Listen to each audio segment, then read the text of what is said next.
बहुत समय पहले की बात है। गंगापुर गांव में किरण अपनी सौतेली माँ के साथ रहती थी। किरण की माँ को अभी मरे 2 साल ही हुए थे कि इसी बीच किरण के पिता ने सुरीली से दूसरी शादी कर ली। सुरीली से शादी करने के बाद किरण के पिता अक्सर काम से बाहर रहने लगे, जिसका फायदा उठाकर सुरीली किरण पर बहुत जुल्म किया करती थी। सुरीली की एक बेटी भी थी जिसका नाम जानवी था। किरण के पिता को साल में सिर्फ एक ही बार मौका मिलता था अपने परिवार से मिलने का, इसलिए वो हर महीने शहर से ही पैसे भिजवाते रहते थे। अपने पति के भिजवाए पैसों से सुरीली अपनी बेटी जानवी के साथ बहुत ऐश करती थी। वो अपनी बेटी जानवी के साथ शॉपिंग पर जाती थी, पर कभी भी किरण को लेकर नहीं जाती थी। सुरीली हमेशा किरण से घर का काम करवाती रहती थी। किरण, हम शॉपिंग पर जा रहे हैं। ये सुनकर किरण बहुत ही खुश हो जाती है। ठीक है माँ, मैं जल्दी जल्दी सारे घर का काम खत्म कर लेती हूँ। किसने कहा कि तू भी जा रही है? तू अपना आराम से काम खत्म करना। मैं और जानवी जा रहे हैं, शाम तक आ जाएंगे। मैं और जानवी होटल में खाना खा कर ही आएंगे। फ्रिज में खाना पड़ा हुआ है, वो गरम करके खा लेना तू। इतना कहकर सुरीली जानवी को लेकर शॉपिंग पर चली जाती है। किरण चुपचाप अपने घर का सारा काम खत्म करके बासी खाना गरम करके खा लेती है। ऐसे ही किरण अपने रोजमर्रा की जिंदगी गुजार रही थी कि एक दिन किचन में खाना बनाते समय किरण से गलती से फर्श पर तेल गिर जाता है। तभी किरण बोलती है, अरे नहीं, इतना सारा तेल गिर गया। पहले रोटियां बना लेती हूँ, उसके बाद फर्श साफ कर दूंगी। किरण रोटियां बना ही रही थी कि इतने में उसे जानवी के चिल्लाने की आवाज आती है। मेरी यहाँ भूख से जान निकल रही है, मेरे लिए जल्दी से खाना लेकर आओ। बस अभी लेकर आई। इसके बाद किरण जानवी के लिए फटाफट गर्मा गर्म खाना लेकर जाती है और जानवी घपाघप खाना खाने लगती है। पर किरण फर्श साफ करना भूल जाती है कि तभी सुरीली का पैर फर्श पर पड़े तेल पर फिसल जाता है और सुरीली जोर से जमीन पर गिर पड़ती है। हाय दैया, मर गई, मेरी कमर टूट गई। इस कलमुनी ने फर्श पर तेल फेंक रखा था। सुरीली की आवाज सुनकर जानवी और किरण फौरन वहाँ भागते हुए पहुँचती हैं। हाय राम, जल्दबाजी में मैं तो फर्श पर गिरा तेल साफ करना ही भूल गई। तभी सुरीली उठ खड़ी हुई और गुस्से से लाल पीली होकर किरण से बोली, क्यों रे, तूने मुझे मारने का प्लान बनाया था क्या? सुरीली इतना बोलकर किरण को बहुत मारती है और बोलती है, मुझे लगता है आज के लिए इतना काफी है। जानवी बेटा, तैयार हो जाओ। हम पहले डॉक्टर के पास जाकर मेरी कमर की दवा लेंगे, उसके बाद मैं तुम्हें एक नई फ्रॉक दिलाकर लाऊंगी। और तू कलमुही, घर का सारा काम हो जाना चाहिए और जल्दी से फर्श भी साफ कर दे। इतना बोलकर सुरीली किरण के साथ फिर से शॉपिंग करने निकल जाती है। वहीं दूसरी तरफ किरण अपने कमरे में बैठकर बहुत रोती है। थोड़ी देर बाद सुरीली और जानवी भी वापस घर पर आ जाती हैं। घर पर आते ही जानवी किरण से कहती है, ये देख किरण, माँ ने आज मुझे कितना सुंदर फ्रॉक दिलाया है ना? जानवी के पास नए नए कपड़े देखकर किरण का मन अंदर से दुखी हो जाता था, क्योंकि किरण को केवल त्योहार पर ही नए कपड़े मिलते थे। किरण अपने कमरे में अपनी माँ की तस्वीर के सामने जाकर कहती है, माँ, जब से तुम गई हो पिताजी के पास तो समय ही नहीं है मेरा हाल पूछने के लिए। मेरा भी बहुत मन करता है नई फ्रॉक पहनने का। नहीं माँ, और जानवी रोज शॉपिंग पर जाती है, लेकिन मैं क्या करूँ, मुझे लेकर ही नहीं जाती और न ही मेरे लिए कुछ लेकर आती है। मैंने कुछ कहा तो मेरी पिटाई कर देती है। मुझे भी आपके पास आना है माँ। ये कहते कहते किरण सिसक कर रोते हुए सो गई। जब सुबह किरण की आँख खुलती है तो वो देखती है कि उसके बेड के पास एक सुंदर सी फ्रॉक रखी है और वो बहुत ही खूबसूरत और चमक रही है। अरे ये किसकी फ्रॉक है? देखने में तो बहुत सुंदर लग रही है, लेकिन ये मेरी तो नहीं हो सकती। कि तभी किरण के सामने उसकी माँ की आत्मा प्रकट हो जाती है। किरण अपनी माँ को देखकर बहुत खुश हो जाती है। माँ, कहाँ थी तुम? माँ, कहाँ थी तुम? इतने दिनों से मुझे छोड़कर तुम कहाँ थी? मैं तेरे पास ही रहूंगी बेटी, बस कुछ कारण की वजह से मैं तुझे दिखाई नहीं दूंगी। ये फ्रॉक मेरा उपहार समझकर रख लेना। ये फ्रॉक कोई मामूली फ्रॉक नहीं, बल्कि एक जादुई फ्रॉक है। तुम इससे जो भी मांगोगी ये तुम्हें सब कुछ देगा। कोई भी अगर गलत मंशा से तुम्हारे फ्रॉक को छूने की कोशिश करेगा तो उसके मन की सारी बुराई खत्म होकर अच्छाई जाग जाएगी। पर मैं चाहती हूँ कि आप मेरे पास रहो माँ। मैं तो हर जगह मौजूद हूँ मेरी बच्ची। तुम्हारी नई माँ तुम पर बहुत जुल्म करती है, मैं जानती हूँ। उसकी सजा उसे जरूर मिलेगी। इतना बोलकर किरण की माँ वहाँ से गायब हो जाती हैं। उस दिन किरण उस जादुई फ्रॉक को पहनकर बहुत सुंदर लग रही थी। वो फ्रॉक पहनकर किरण घर के सारे काम कर रही थी कि तभी जानवी की नजर किरण के फ्रॉक पर जाती है। तभी जानवी बोलती है, ए किरण, ये फ्रॉक मुझे दे दे। इतनी सुंदर फ्रॉक तुम्हारे ऊपर जच नहीं रही है। नहीं जानवी, ये फ्रॉक तो मैं तुम्हें नहीं दे सकती, क्योंकि ये फ्रॉक मेरी माँ की आखिरी निशानी है। तभी सुरीली भी वहाँ पर आकर कहती है, मेरी बेटी को जो पसंद आ गया वो मैं उसके नाम कर देती हूँ। तो तेरी ये फ्रॉक क्या चीज है? जल्दी से फ्रॉक उतार कर मेरी बेटी को दे दे, वरना तुझे पता है ना तेरे साथ क्या होगा। किरण डर जाती है, लेकिन फिर भी वो अपना आत्मविश्वास नहीं खोती है और बोलती है, नहीं माँ, बस आपसे एक ही विनती है, बस आप ये फ्रॉक मत लो मुझसे माँ। लगता है तू ऐसे नहीं मानेगी, रुक जा, तुझे तो अभी बताती हूँ। ये कहते हुए सुरीली किरण के फ्रॉक को हाथ लगा देती है। फ्रॉक को हाथ लगाते ही सुरीली को एक जोरदार बिजली का करंट लगता है और सुरीली जोर जोर से रोने लगती है। अब आपको क्या हुआ माँ? आप रो क्यों रही हो? मुझे माफ कर दे किरण बेटी, मैंने तुझ पर बहुत जुल्म किए। मैं एक पापी औरत हूँ, मुझे सजा मिलनी चाहिए। तभी किरण समझ जाती है कि ये जादुई फ्रॉक का ही जादू है, लेकिन जानवी को कुछ भी समझ में नहीं आ रहा था। माँ, आप ये क्या कर रही हो? आप समझी? किरण, तूने ही कोई काला जादू किया है ना मेरी माँ के ऊपर? बोल, क्या किया है तूने मेरी माँ पर? नहीं जानवी, मैंने कुछ नहीं किया। तभी जानवी भी किरण के जादुई फ्रॉक को हाथ लगा देती है और उसे भी एक जोरदार करंट लगता है और वो भी जोर जोर से रोने लगती है और वो रोते रोते बोलती है, मुझे माफ कर दो दीदी, मैंने कभी भी आपको बहन नहीं समझा, लेकिन आज के बाद मैं हमेशा आपसे मिलकर रहूंगी। मैं बहुत पापी इंसान हूँ। इतने में किरण के पिता राजेश घर पर वापस आ जाते हैं और वो जानवी और सुरीली को देखकर बहुत हैरान हो जाते हैं। तभी वो किरण से कहते हैं, मैं तो अपने परिवार को खुश रखने के लिए पूरे साल बाहर रहता हूँ और मुझे ये चिंता सताती रहती थी कि कहीं ये दोनों माँ बेटी मिलकर तुम्हारी आंखों में आंसू न ला दे। लेकिन यहाँ तो उल्टा ही चल रहा है बेटी, तुमने ही इन्हें रुला दिया।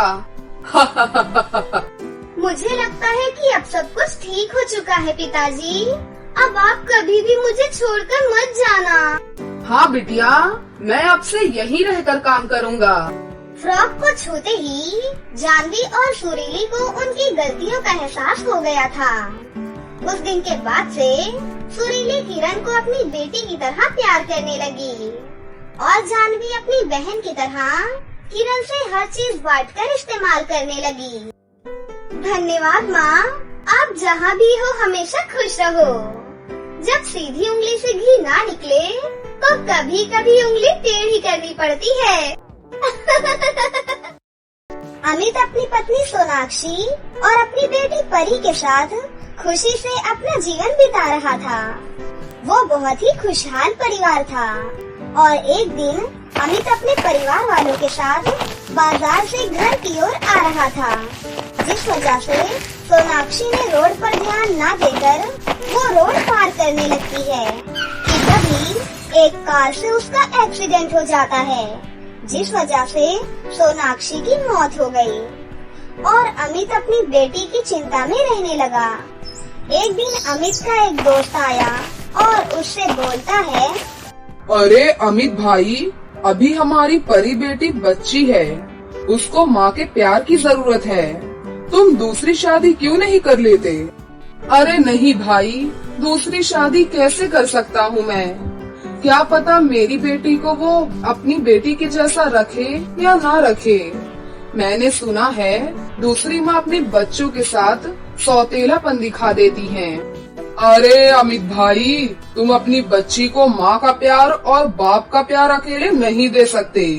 मेरी मानो तो तुम अपनी बेटी के लिए दूसरी शादी कर लो, बाकी तुम्हारी मर्जी। इतना कहकर अमित का दोस्त वहाँ से चला जाता है और अमित अपनी बेटी की तरफ देखकर दूसरी शादी का मन बना लेता है और अगले दिन दूसरी शादी करके शकुंतला को ले आता है और अपनी बेटी से कहता है, बेटा परी, देखो ये तुम्हारी नई माँ आई है, आज से ये तुम्हारी देख रेख करेंगी, ठीक है? मेरी नई माँ आई है, ये मुझे मेरी माँ की तरह प्यार देंगी ना? हाँ मेरी बच्ची, मैं जरूर तुम्हें अपनी माँ से भी ज्यादा प्यार करूँगी। इतना कहकर सब अपने अपने कमरे में चले जाते हैं। अब कुछ महीने बीत जाते हैं। धीरे धीरे करके शकुंतला अपना सौतेलापन दिखाना शुरू कर देती है। बेचारी परी एक तरफ माँ माँ करते हुए चिल्लाती है, लेकिन शकुंतला उससे पूरे घर का काम करवाती, कपड़े धुलवाती और बदले में उसे खूब मारती है। एक दिन परी अपने पिता से बोलती है, पापा पापा, नई माँ बिल्कुल भी अच्छी नहीं है, वो मुझे बहुत मारती है, मुझे नहीं रहना इनके साथ पापा। इतने में शकुंतला वहाँ पर आ जाती है और परी उसको देखकर डर कर वहाँ से भाग जाती है। वही शकुंतला अमित से बोलती है, अमित जी, मैं उसे कितना भी प्यार कर लूं, लेकिन इसने मुझे कभी भी अपनी माँ जैसा ही नहीं समझा और अपनी असली माँ को भूल भी नहीं पा रही है। कोई बात नहीं शकुंतला, धीरे धीरे करके सब ठीक हो जाएगा। और अब कुछ साल बीत जाते हैं। शकुंतला को एक बेटी होती है और अब शकुंतला का परी पर अत्याचार और ज्यादा बढ़ गया और धीरे धीरे करके कुछ साल और बीत गए। अब दोनों बहनें बड़ी हो गयी।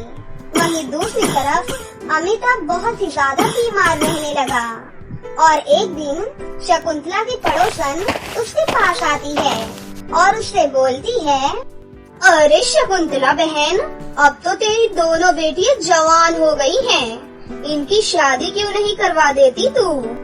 अरे बहन, बड़ी वाली को तो छोड़, मैं अपनी जानवी की शादी बहुत ही अच्छे घर में करवाऊंगी, पर इतने पैसे लाऊं कहाँ से? अरे बहन, तू इतने पैसे खर्च ही क्यों करेगी? मेरी नजर में एक लड़का है विराट और वो बहुत अमीर है, उसके साथ ही तू परी की शादी करवा दे। उम्र भी ज्यादा बड़ा है लेकिन पैसा बहुत है, उसके 2 बच्चे भी हैं, उन्हें संभाल लेगी तेरी परी।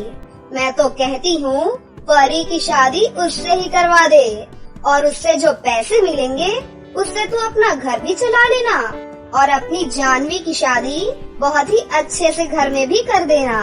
हाँ बहन, वैसे बात तो तू सही कह रही है, चल तू परी के लिए बात कर। इतना कहकर पड़ोसन वहाँ से चली जाती है और परी की शादी विराट से तय हो जाती है और कुछ दिन बाद परी की शादी विराट से करवा देती है, जिसकी उम्र 40 साल की थी और उसके 2 बच्चे भी थे। वहीं दूसरी तरफ अपनी बेटी जानवी की शादी एक बहुत ही अमीर लड़के से करवाती है और दोनों को खुशी खुशी विदा कर देती है। और ये बात जब परी को पता चलती है, तब वो अपनी माँ की फोटो लेकर फूट फूट कर रोने लगती है और रोते हुए बोलती है, माँ देखो न माँ, तुम्हारे जाने के बाद मेरी जिंदगी तबाह हो गई है। नई माँ आई तो कैसी, जिसने आज तक मुझे माँ का कभी प्यार ही नहीं दिया। और आज मेरी शादी तो कहाँ चली गई माँ, अपने पास बुला ले मुझे। तभी उसके छोटे छोटे 2 बच्चे उसको माँ माँ पुकारते हुए उसके पास आते हैं और उन्हें देखकर वो अपने मन में सोचती है, परी अब से ये बच्चे तेरे हैं, चाहे तेरी शादी कहीं भी हुई हो। जो दुख तूने झेले हैं वो दुख इन बच्चों को मत होने देना। आज से तेरा यही घर और परिवार है। इतना कहकर परी उन बच्चों को गले लगाकर बहुत प्यार करने लगती है और ये सब देखकर विराट परी से बोलता है, परी मैं मानता हूँ तुम मुझसे शादी करने के लिए कभी हाँ नहीं करती, लेकिन तुमसे शादी करके इन बच्चों को एक माँ मिल गई और प्लीज इनको अपने साथ माँ की तरह रखना, मैं तुमसे विनती करता हूँ। आप चिंता मत कीजिए, आज से ये बच्चे मेरे हैं और मैं इन बच्चों को बहुत खुश रखूंगी। इन्हें कभी माँ की कमी का एहसास नहीं होने दूंगी, क्योंकि ये दुख मैंने झेला है। माँ का प्यार क्या होता है, ऐसा इनके साथ मैं बिल्कुल नहीं होने दूंगी। ऐसे ही 2 महीने बीत जाते हैं। वहीं शकुंतला बहुत ही ज्यादा बीमार हो जाती है। वो सोचती है कि अब तो मैं खुद बीमार हो चुकी हूँ, मुझसे खुद की देखभाल तो नहीं हो पाती। मैं अमित जी की देखभाल कैसे करूँगी? ऐसा करती हूँ कि मैं जानवी बेटी के पास चली जाती हूँ। वो मेरी अपनी बेटी है, वो मेरी मदद जरूर करेगी। थोड़ी देर बाद शकुंतला जानवी के पास जाती है। जानवी अपनी माँ की बात सुनते ही उस पर चिल्लाने लगती है और गुस्से में कहती है, अरे माँ, मुझसे अपने सास ससुर ही नहीं संभलते, तुम लोगों को कहाँ से रखूंगी? निकल जाओ मेरे घर से, मैं तुम लोगों का बोझ नहीं उठा सकती। ये सुनकर शकुंतला फूट फूट कर रोने लगती है और अपने घर पर वापस जाने लगती है। घर वापस जाते हुए वो अपनी दूसरी बेटी परी के बारे में सोच रही होती है कि उसने उसके साथ कितना बुरा किया। वो सोच ही रही होती है कि तेज धूप के कारण शकुंतला रोड पर ही बेहोश होकर गिर जाती है और एक कार के सामने गिर जाती है। और वो कार जब रुकती है तो उसमें से परी निकलकर बाहर आती है और अपनी माँ को देखती है, तो वो अपनी माँ को तुरंत अपनी कार में बैठा लेती है और घर ले जाती है और उनकी खूब सेवा करती है। और फिर शकुंतला के होश आने पर परी अपनी माँ से पूछती है, अरे माँ, तुम रोड पर बेहोश कैसे हो सकती हो? और तुम्हारी ये हालत किसने करी है? और पिताजी तो ठीक है ना बिल्कुल? परी का इतना प्यार देखकर शकुंतला को बहुत पछतावा होता है और वो रोते हुए परी को वो सारी बातें बता देती है। उसके बाद परी अपने पिता को भी अपने घर ले आती है।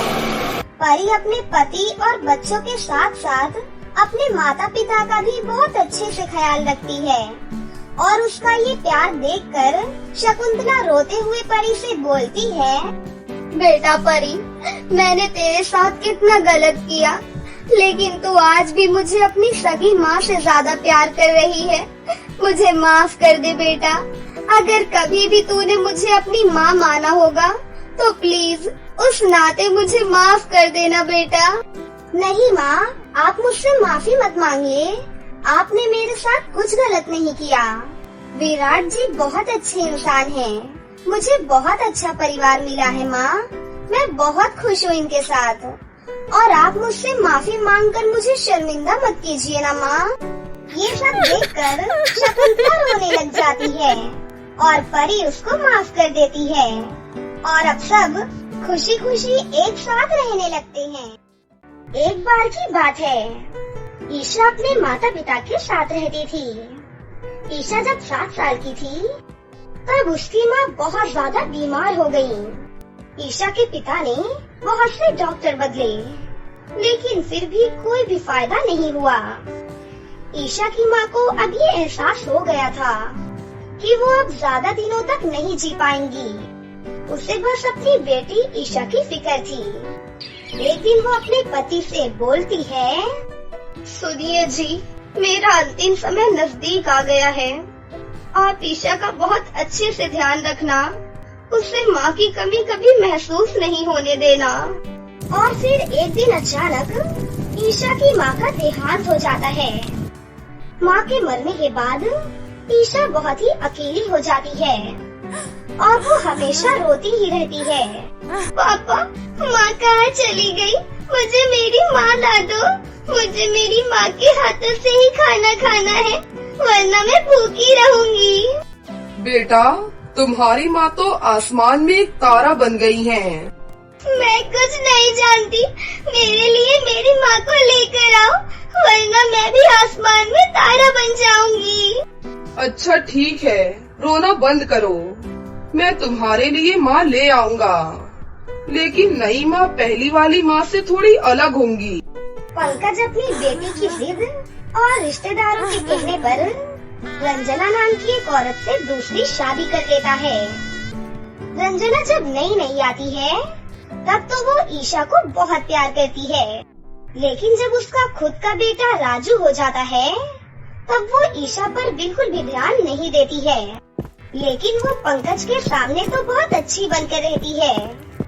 फिर उसके जाते ही वो ईशा से घर का सारा काम कराती है और जरा सी गलती होने पर उसे बहुत डांटती और मारती भी है। इस तरह ईशा फिर से उदास रहने लगी। फिर एक दिन, ईशा, बैठे बैठे रोटियां तोड़ने से काम नहीं चलेगा। अब से तुम्हें ही घर का सारा काम करना है और तुम्हें ही खाना भी बनाना है।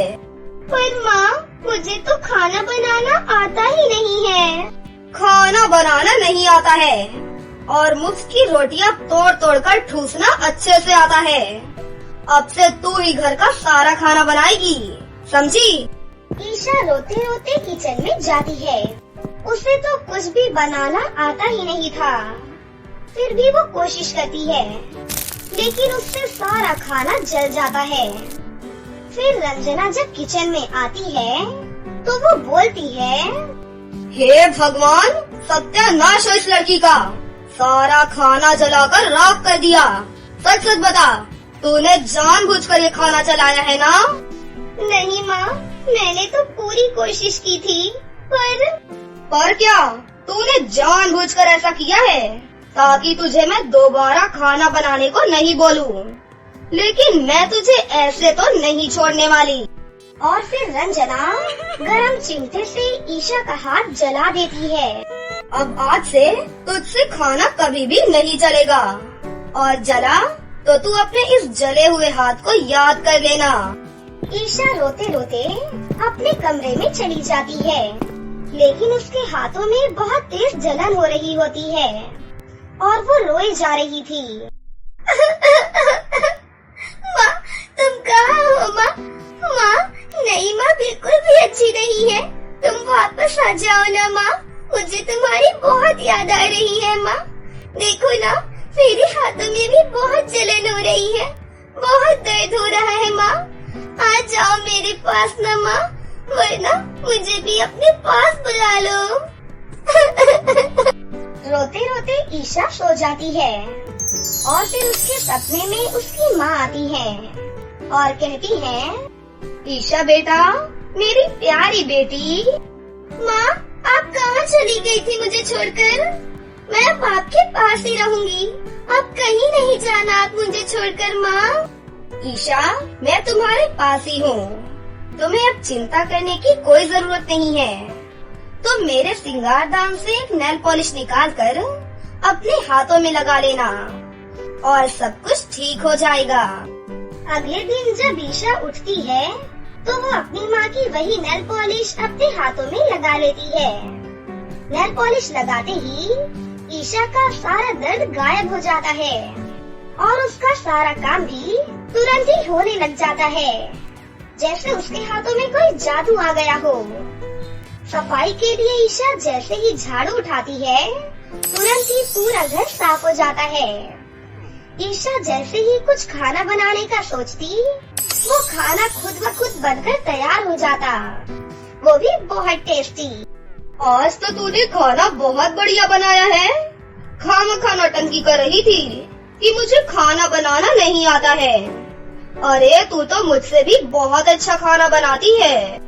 आपसे ही तो सीखा है माँ। एक दिन रंजना नहा रही थी, तभी फिसलकर वो जमीन पर गिर जाती है और उसकी कमर की हड्डी टूट गई। डॉक्टर ने उसे 1 साल का बेड रेस्ट लिख दिया। उसी रात रंजना के सपने में ईशा की माँ आती है। रंजना, अब तो तुम बहुत खुश हो ना? तुम आराम ही तो चाहती थी और अब तुम्हें जिंदगी भर का आराम मिल गया। मुझे माफ कर दो दीदी, मैंने ईशा पर बहुत जुल्म किया है। उसकी सजा भगवान ने मुझे दे दी। मैं तुम्हें वचन देती हूँ कि मैं अब ईशा को कभी भी नहीं सताऊंगी। मैं उससे राजू की तरह ही प्यार करूंगी। प्लीज मुझे माफ कर दो। और फिर रंजना को अपनी गलती का एहसास हो जाता है और वो ईशा को गले से लगा लेती है और उससे कहती है, ईशा बेटी, मुझे माफ कर दो। मैंने तुम पर बहुत जुल्म किया है। नहीं माँ, जुल्म कैसा? माँ कभी अपने बच्चों के साथ गलत करती है भला? और आज जो कुछ भी हुआ है सब तो आपकी वजह से ही है। फिर ईशा अपनी माँ रंजना के भी हाथ में जादुई नेल पॉलिश लगा देती है। नेल पॉलिश लगाते ही रंजना बिल्कुल ठीक हो जाती है। फिर ईशा अपनी माँ को जादुई नेल पॉलिश के बारे में सारी बात बताती है। फिर सभी लोग हंसी खुशी से एक साथ रहने लगते हैं। तो दोस्तों, कैसी लगी आपको हमारी ये कहानी? अगर आपको हमारी कहानी अच्छी लगी हो तो इसे जरूर लाइक करें, साथ ही हमारे चैनल को सब्सक्राइब भी कर लें और बेल आइकन को दबाना ना भूलें। मिलते हैं अगली वीडियो में। धन्यवाद।